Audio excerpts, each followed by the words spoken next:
మనం ఎంతో అద్భుతంగా ఈ ర్యాలీ నిర్వహించుకోవడం జరిగింది. దీనికి మనందరికీ మూల కారణమైన బ్రహ్మర్షి పితామహ పత్రిజీ గారికి గట్టిగా క్లాప్స్, మహా అవతార్ బాబాజీకి ఒక్కసారి కృతజ్ఞతలు తెలుపుకుందాం ఫ్రెండ్స్. అలాగే నేను అడిగిన వెంటనే ఇక్కడ ఈ కార్యక్రమాన్ని నిర్వహించుకోవడానికి సహకరించిన Draksharama pyramid spiritual society members అందరికీ కూడా హృదయపూర్వకంగా కృతజ్ఞతలు తెలుపుకుంటున్నాను ఫ్రెండ్స్.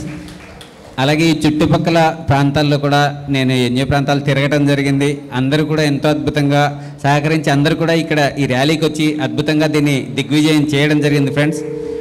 మనం ఈరోజు ఇక్కడ కలిసినాము, ఇక్కడ ఈరోజు ర్యాలీ చేసుకుంటున్నాము అంటే దానికి కారణం పర్యావరణ పరిరక్షణ దినోత్సవం ఫ్రెండ్స్.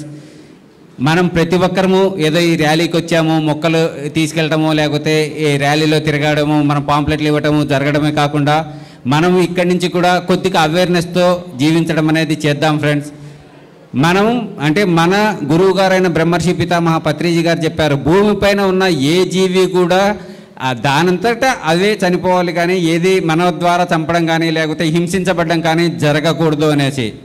అంటే మనం ఇప్పుడు ఎంతో అద్భుతంగా పత్రికారు చెప్పిన ఒక మాటకే మనం శాకాహార ర్యాలీలు చేయడము, ఏ జీవిని చంపకుండా, అంటే అందరూ కూడా నాన్ వెజ్ అయినా కూడా వెజిటేరియన్గా మారడం జరిగింది ఫ్రెండ్స్.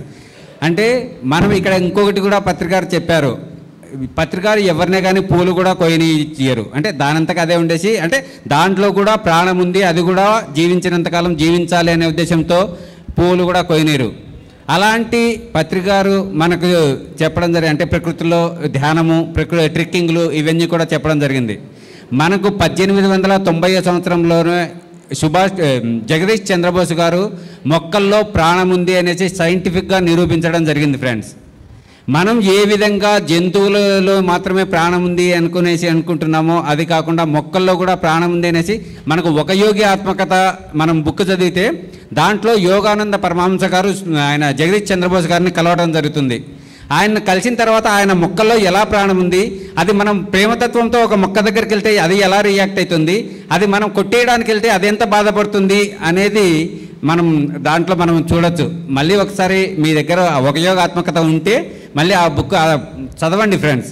అంటే ఒక ఆధ్యాత్మిక మార్గంలో ఉన్న మనమే ముందుగా ఈ మొక్కల గురించి, అంటే మొక్కలను నాటడం ఎంత ఇంపార్టెంటో ఉన్న చెట్లను సంరక్షించడం అంత ఇంపార్టెంట్ ఫ్రెండ్స్.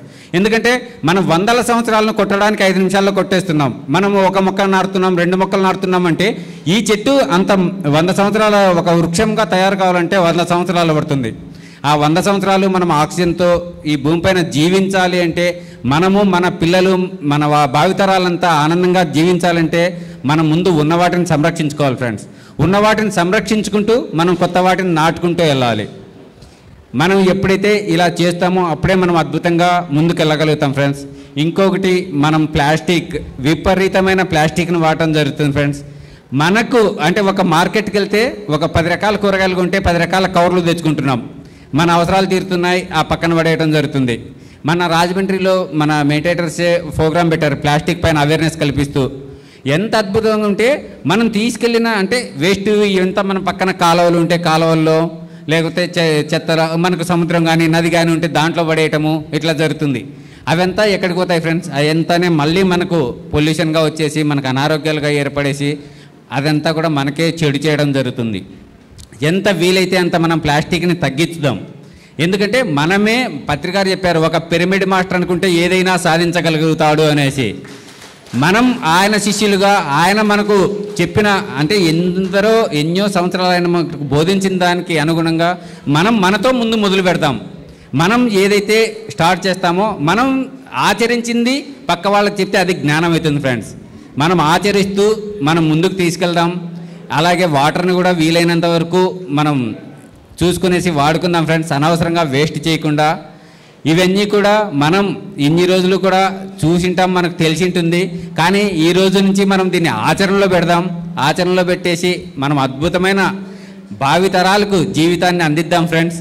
ఇంత గొప్ప అవకాశం ఇచ్చిన నాకు అందరికీ కూడా హృదయపూర్వకంగా కృతజ్ఞతలు, ధన్యవాదాలు తెలుపుకుంటున్నాను ఫ్రెండ్స్. Thank you.